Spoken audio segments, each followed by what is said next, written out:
Hello' everyone. আজি আপোনালোকৰ কাৰণে এটা ভাল খবৰ লৈ আহিছো। যোৰহাটৰ তৃতীয়খন উৰণীয়া সেতু নিৰ্মাণ হৈ আছে যোৰহাট বৰুৱা চাৰিআলিৰ পৰা যোৰহাট ভোগদৈ দলঙলৈকে। তো তেতিয়াহ'লে বলক আজি আমাৰ এই ভিডিঅ'ত উৰণীয়া সেতুখন আপোনালোকক ভালকে দেখুৱাওঁ। বলক। ৱাও, কিছু ধুনীয়াকৈ বনাইছে। সোমালে যোৰহাট নে গুৱাহাটী আপুনি নিজে ধৰিব নোৱাৰিব। দিনে ৰাতিয়ে চলিছে কেৱল কাম আৰু কাম। ফ্লাইঅভাৰত উঠি সোঁহাতে দেখিব আপুনি যোৰহাট কোৰ্ট আৰু বাওঁহাতে দেখিব নৱনিৰ্মিত বাৰ লাইব্ৰেৰী। আৰু তাৰ মাজে মাজে যোৰহাটৰ ঐতিহ্যমণ্ডিত কিছু চিত্ৰ আৰু লগতে আছে ধুনীয়া ধুনীয়া কিছুমান কটেজ।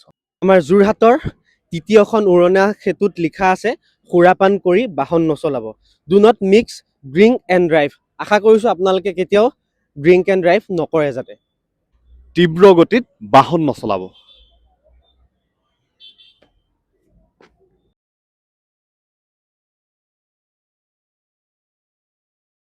আৰু এতিয়া আমি আহি আহি খোজেৰে পালোহি গড় আলি। এয়া দেখুৱাই দিয়া গড় আলিৰ পৰিৱেশ। আৰু এটা গাইজ বিনম্ৰ অনুৰোধ কৰিছোঁ আপোনালোকক, যোৰহাটখন যেনেকৈ চৰকাৰে হওক বা আমাৰ সকলোৱে মৰমত ৰাখি এখন ডাঙৰ কৰিবলৈ চেষ্টা কৰিছে, সকলোৱে উন্নতিৰ পথত আগবঢ়াইছে যোৰহাটখনক। আশা কৰিছোঁ আপোনালোকে যাতে এইখন উৰণীয়া সেতুত আহি যাতে বেয়া বস্তু বা গুটকা চিগাৰেট তামোল পাণৰ একো বস্তু ইয়াত যাতে নেপেলায়, শুদ্ধময় ধুনীয়া পৰিৱেশ আপোনালোকে বজাই ৰাখে।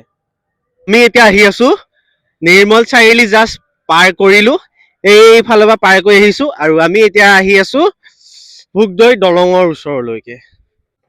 বৰুৱা চাৰিআলিৰ পৰা আহি আহি আমি এতিয়া ভোগদৈৰ শেষ পৰ্যায়ত পালোহি। শেষলৈকে আপোনালোকে চাওক, ইমান ধুনীয়া এটা পৰিৱেশ। এইখন অপেনিং কৰিব 11 মাৰ্চ তাৰিখে ডক্টৰ হিমন্ত বিশ্ব শৰ্মা ডাঙৰীয়াই। এতিয়া আমাৰ আৰু আপোনালোকৰ দায়িত্ব হ'ল যোৰহাটখন আমি কেনেদৰে পৰিষ্কাৰ আৰু পৰিচ্ছন্নভাৱে ৰাখিব পাৰোঁ। মাইণ্ড এয়াই হ'ল নৱনিৰ্মিত উৰণীয়া সেতু, যিখন লগ হৈছেগৈ ভোগদৈ দলঙত। আৰু এয়া 11 মাৰ্চত যোৰহাটৰ ৰাইজৰ বাবে প্ৰস্তুতি তুংগত চলি আছে।